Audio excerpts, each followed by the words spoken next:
Bonjour, vous êtes sur Décideur TV, c'est Lex Inside. Au programme de ce numéro, on va parler du système européen des brevets. On parlera également médiation commerciale et création du CNM. Et enfin, quel risque de cyberattaque dans le contexte de la guerre en Ukraine? Pour débuter cette émission, j'ai le plaisir de recevoir Gwenaël Leroy, conseil en propriété industrielle, également associé chez Casalonga. Gwenaël, bonjour. Bonjour. En quoi consiste le système européen des brevets? Alors, à l'heure actuelle, si vous souhaitez protéger votre invention en Europe, vous pouvez déposer une demande de brevet européen directement à l'Office européen des brevets qui va s'occuper de l'examen de manière centralisée. Cependant, une fois que votre brevet européen sera délivré, il devra être validé et maintenu de manière individuelle dans chacun des pays où les effets se produiront. Pour l'instant, c'est jusqu'à 38 pays. Et le principe, c'est que vous choisissez les pays dans lesquels vous souhaitez que votre brevet européen ait un effet juridique. Le problème, c'est que cette procédure de validation et de maintien s'avère généralement complexe et coûteuse. Elle est coûteuse parce qu'elle dépend du nombre de pays dans lesquels vous souhaitez valider votre brevet européen, et elle est complexe car d'une part, les exigences de validation varient d'un pays à un autre. Par exemple, dans certains États, vous êtes obligé de fournir une traduction du fascicule du brevet européen dans leur langue officielle. Et d'autre part, vous devez payer des taxes annuelles pour maintenir en vie votre brevet européen auprès de chacun des offices nationaux. Donc on peut imaginer que ça fait beaucoup de délais à gérer dans plusieurs pays. Et fatalement, plus vous avez un portefeuille important en matière de brevet européen, plus cette procédure va être complexe et coûteuse. Et par ailleurs, sur le plan judiciaire, les actions en contrefaçon et de validité de brevets européens sont tranchées par les juridictions et les autorités nationales. Donc concrètement, ça veut dire que si vous souhaitez engager une action en contrefaçon sur la base de votre brevet européen, vous devez le faire dans chacun des pays, auprès de chacune des juridictions, donc dans des pays différents, lorsque vous avez repéré votre contrefacteur. Et si vous voulez réclamer des dommages et intérêts et stopper la contrefaçon, vous êtes obligé d'instaurer ces différentes actions devant ces différents pays. Et le problème, le risque de ce type de système, c'est que très souvent, vous pouvez obtenir des décisions qui peuvent être disparates, différentes en fonction des pays, voire même de temps en temps contradictoires, alors que vous vous basez sur un titre de propriété industrielle. Donc on comprend bien avec ce système européen des brevets, l'objectif c'est de simplifier, réduire les coûts, d'avoir un guichet unique. Mais où en est-on de la mise en place du système européen des brevets? Alors, pour rappeler, en fait, le brevet unitaire, il a été créé par 2 règlements de l'Union européenne, et la juridiction unifiée a été créée par un traité international qui s'appelle l'accord sur la juridiction unifiée. On appelle ça la JUB.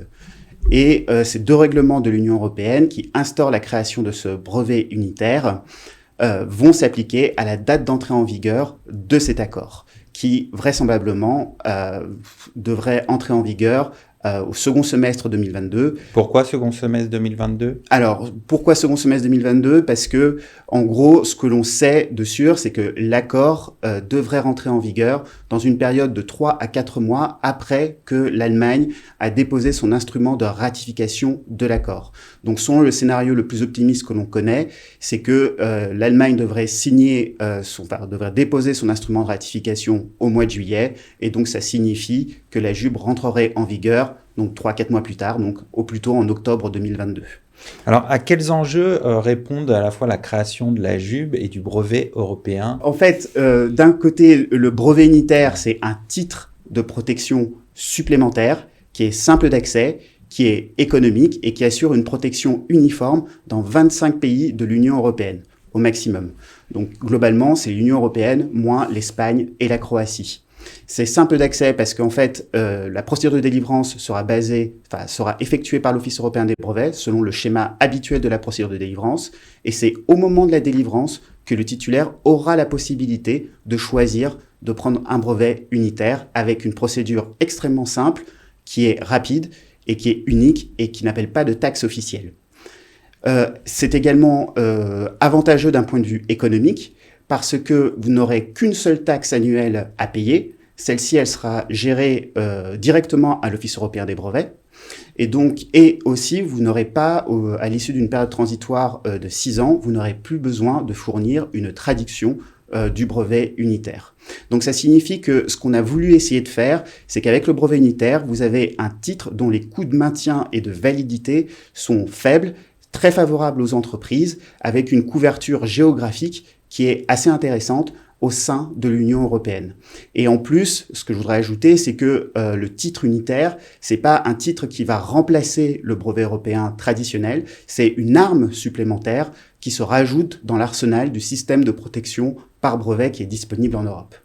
Et quant à la JUB, eh bien la JUB, en fait, c'est une juridiction internationale et elle a pour ambition d'être efficace, de rendre une décision qui est unique en matière d'action en contrefaçon et en termes de validité également, sur les brevets unitaires, mais également sur les brevets européens traditionnels classiques qui sont déjà en vigueur. Pour comprendre, quelles sont ses compétences ? Alors, pour comprendre les compétences de la JUB aura compétence pour statuer sur les actions en contrefaçon, donc sur les brevets unitaires et sur les brevets européens traditionnels déjà en vigueur, les actions en nullité, les actions de constatation de non-contrefaçon, les actions pour obtenir des mesures provisoires, c'est-à-dire des injonctions préliminaires ou des mesures conservatoires de la preuve. Et ce qui va être intéressant avec la JUB, c'est que la décision qui sera rendue, elle sera pan-européenne et elle pourra présenter les mêmes, les mêmes effets juridiques à travers les 25 États qui ont ratifié la JUB. On va conclure là-dessus. Gwenaël Leroy, merci d'être passé sur notre plateau. Merci beaucoup.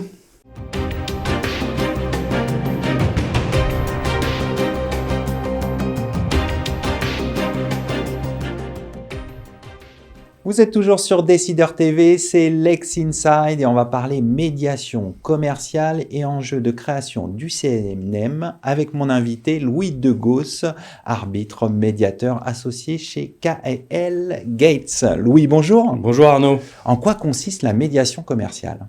Alors, la médiation commerciale, c'est un processus amiable de résolution de litige, donc à ne pas confondre avec tous les autres processus, notamment juridictionnels, qui sont donc contraignants, c'est de la médiation, et donc c'est une facilitation qu'un tiers neutre apporte afin d'essayer de restaurer le dialogue entre les parties qui sont en conflit, et pour que celles-ci puissent par elles-mêmes, en réalité, trouver une solution à leurs différends. Alors, tout de suite, il faut bien distinguer donc médiation, processus amiable, de la justice.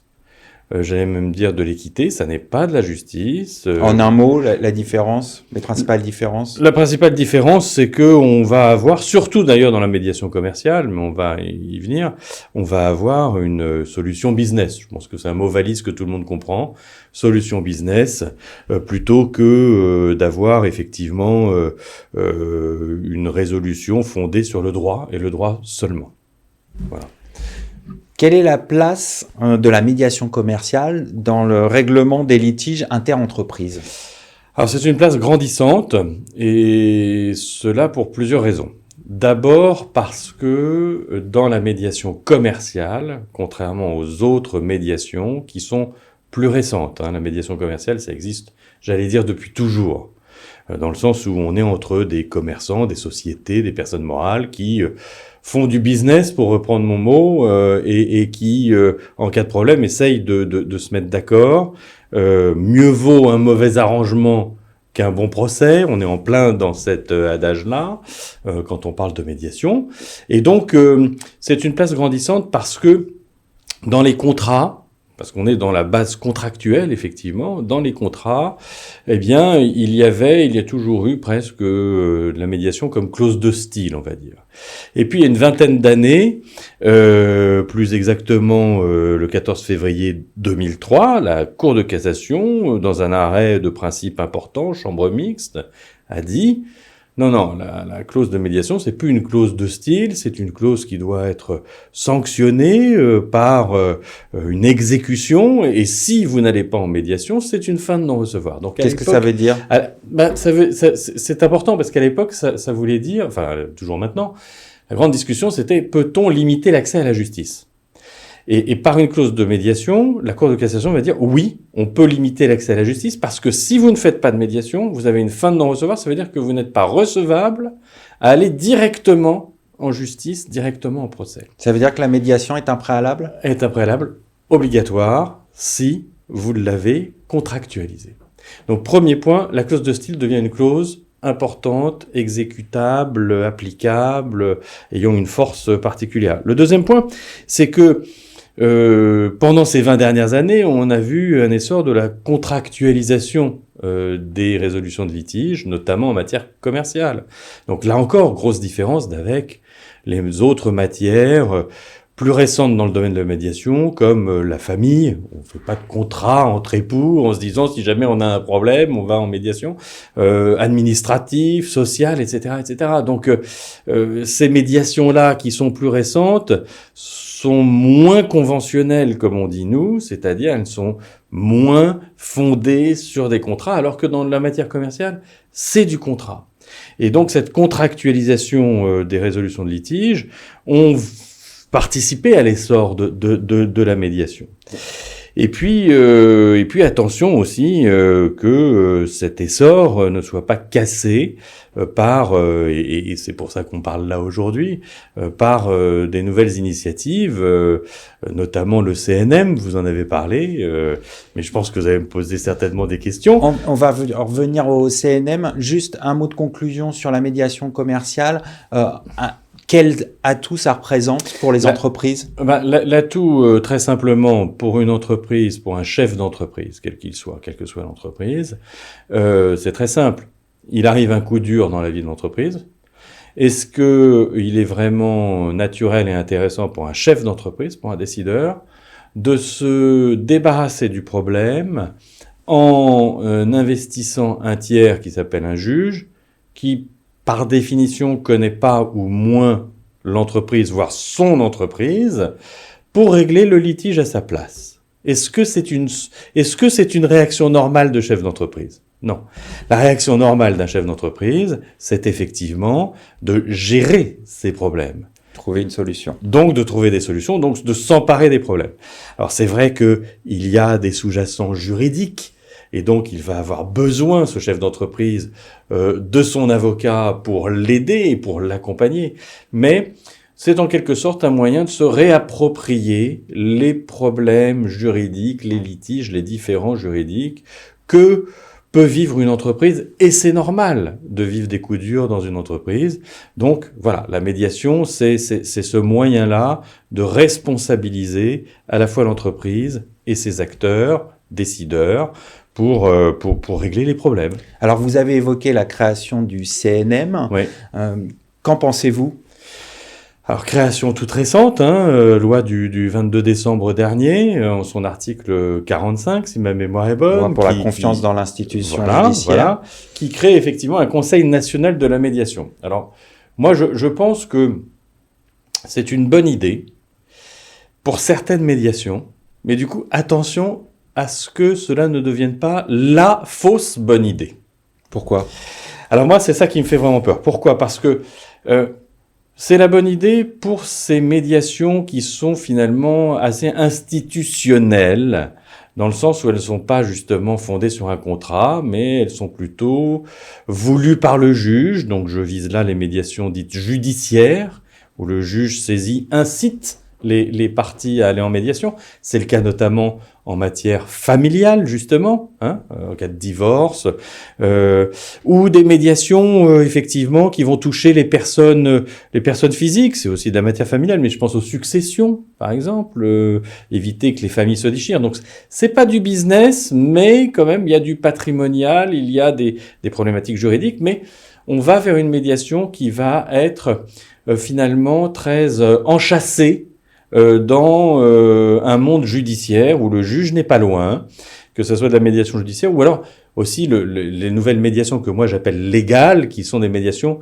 un peu obligatoires, préalables pour des petits litiges, vous voyez. Quelles sont les médiations pour lesquelles le CNM ne serait pas adapté ? Pour moi, la médiation commerciale ne devrait pas pâtir, en tous les cas, du CNM. Et mon problème, que je vois dans la loi actuelle, c'est que le CNM, j'ai pris un petit pense-bête parce que la loi est toute récente, c'est que le CNM va avoir plusieurs pouvoirs et va être investi même de pouvoirs d'enquête, si j'ose dire, pour mener à bien sa mission. Donc le CNM peut rendre des avis dans le domaine de la médiation en proposant au pouvoir public toute mesure propre à l'améliorer. Ça veut dire quoi? Ça veut dire que on va aller encadrer et même sur-encadrer une médiation. Alors pour la médiation familiale ou administrative, pourquoi pas? Mais pour la médiation conventionnelle, quel est le besoin d'encadrer le contrat? Enfin, on est dans une médiation commerciale, business, encore une fois, avec des acteurs économiques qui sont grands, qui savent faire, c'est leur métier. Le risque, ce serait que ça nuise aux échanges entre ça nuise aux entreprises. échanges et ça vienne trop encadrer, en réalité. Vouloir, vous savez, le mieux est l'ennemi du bien. C'est bon. Donc, trop encadré, ça n'est pas forcément bon et même pas du tout. Autre exemple, le CNM, le Conseil national de médiation, va proposer ou pourra proposer un recueil de déontologie applicable à la pratique de la médiation. Mais les centres de médiation ont déjà réfléchi à cela. Et moi, je trouve que c'est plutôt une bonne émulation, notamment la médiation commerciale, qu'il y ait certains centres qui soient avec une déontologie peut-être plus importante que d'autres, une expérience. Enfin, il y a là un libre choix, si vous voulez, qui est important. Des recommandations aussi sur la formation des médiateurs, mais attention, la médiation, notamment en matière commerciale, est très rapidement internationale. Donc des pouvoirs trop larges. Des pouvoirs trop larges qui risquent d'enchasser, encore une fois, d'enfermer la médiation dans une médiation vision franco-française qui fera que peut-être,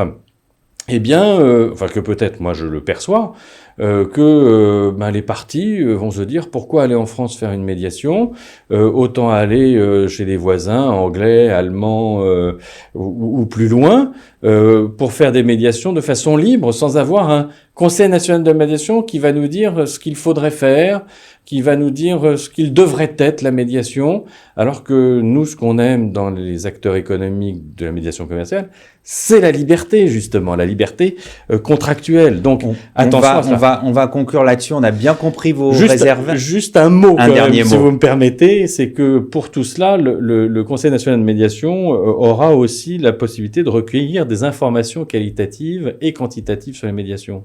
Et ça aussi, ça se heurte directement à la médiation commerciale, qui est par nature confidentielle et même, j'allais dire, secrète. Si le CNM peut commencer à prendre des informations sur les médiations commerciales, ça ne va pas marcher et ça va aussi risquer d'être un repoussoir pour les acteurs économiques qui vont aller faire leur médiation ailleurs. On va terminer là-dessus. Merci Louis d'être venu sur notre plateau. Merci Arnaud.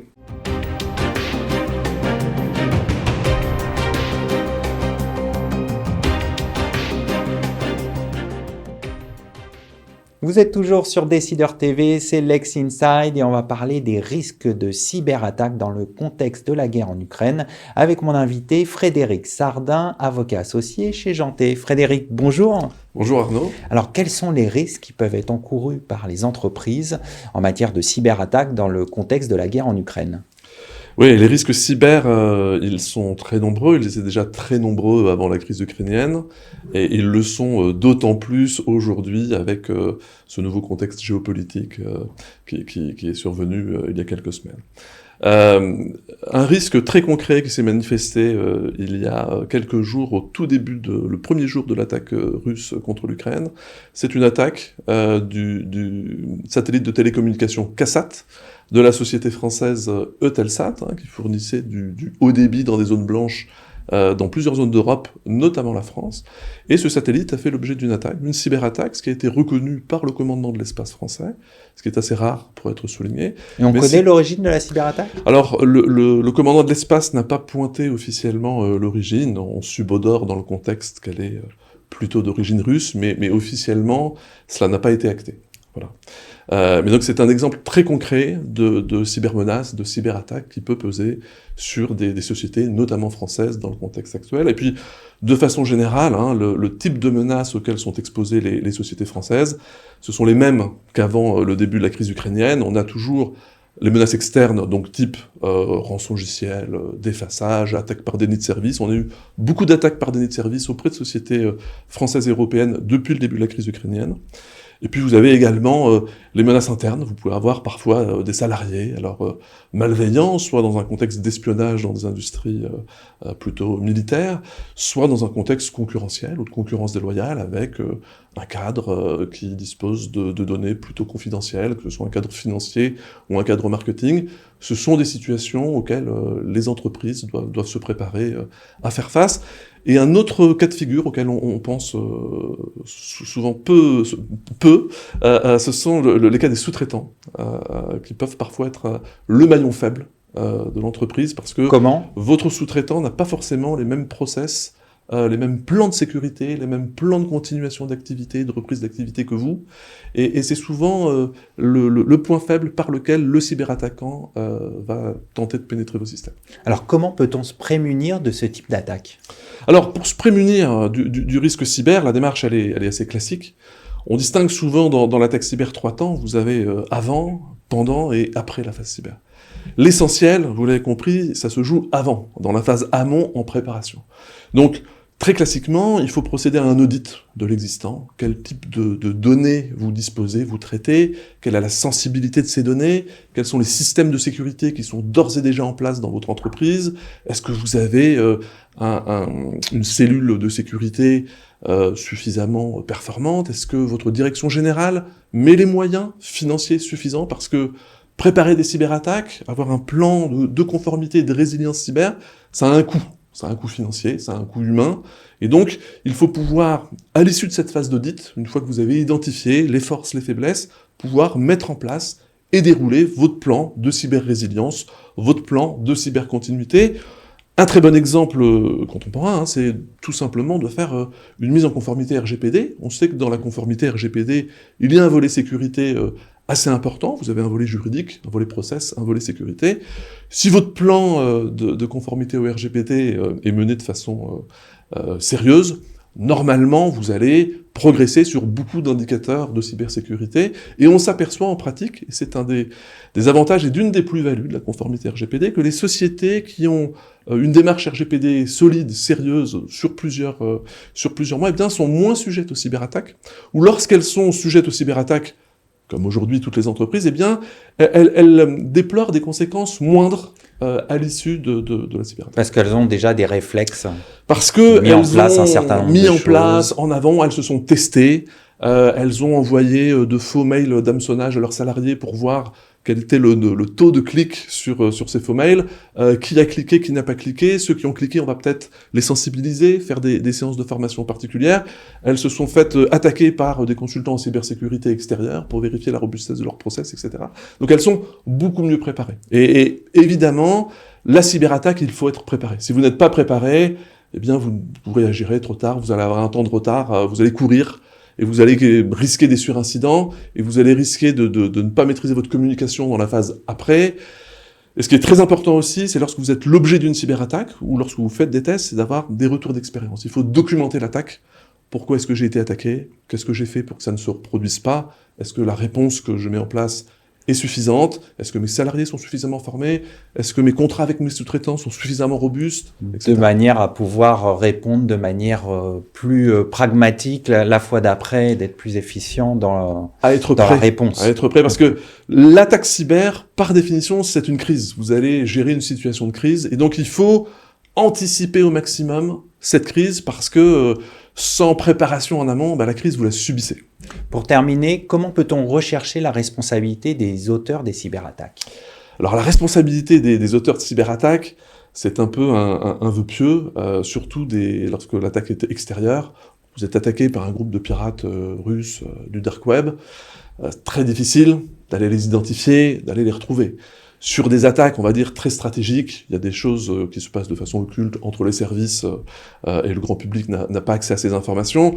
Lorsqu'une entreprise est attaquée, sa priorité, c'est pas nécessairement de rechercher la responsabilité de l'auteur de l'attaque, c'est plus de limiter sa propre responsabilité, le cas échéant vis-à-vis de ses clients, parce que vous êtes une entreprise importante, vos systèmes d'information tombent en panne, vos clients vont vous demander des comptes. Bien sûr. D'où l'importance également d'avoir des contrats qui soient bien ficelés vis-à-vis de vos sous-traitants, parce que très souvent, si l'attaque vient du sous-traitant, ou que le sous-traitant doit être en capacité de rétablir un certain niveau de service dans un délai donné, il faut que votre contrat soit au niveau, notamment également pour les notifications de failles de données personnelles en cas de cybersécurité auprès du régulateur, notamment la CNIL, en cas de données personnelles. Et donc pour finir, je dirais un mot sur la cyberassurance, qui est peut-être une des façons aussi de pallier à ce risque cyber, même si on n'arrive pas à identifier les auteurs, en souscrivant une police qui va couvrir les incidents cyber. Alors, une des difficultés auxquelles les acteurs font face depuis un certain nombre de mois, c'est que les compagnies d'assurance considèrent que le risque cyber ne comporte plus suffisamment d'aléas pour faire l'objet d'une couverture assurantielle. Alors, discussion sur le périmètre, le coût, etc. Mais cela fait partie de la réflexion globale que les entreprises doivent mener sur ce sujet. On va conclure là-dessus. Frédéric Sardin, merci d'être passé sur le plateau de Lex Inside. Merci beaucoup. Merci à toutes et à tous pour votre fidélité. Je vous retrouve très bientôt pour un nouveau numéro de Lex Inside sur Décideur TV.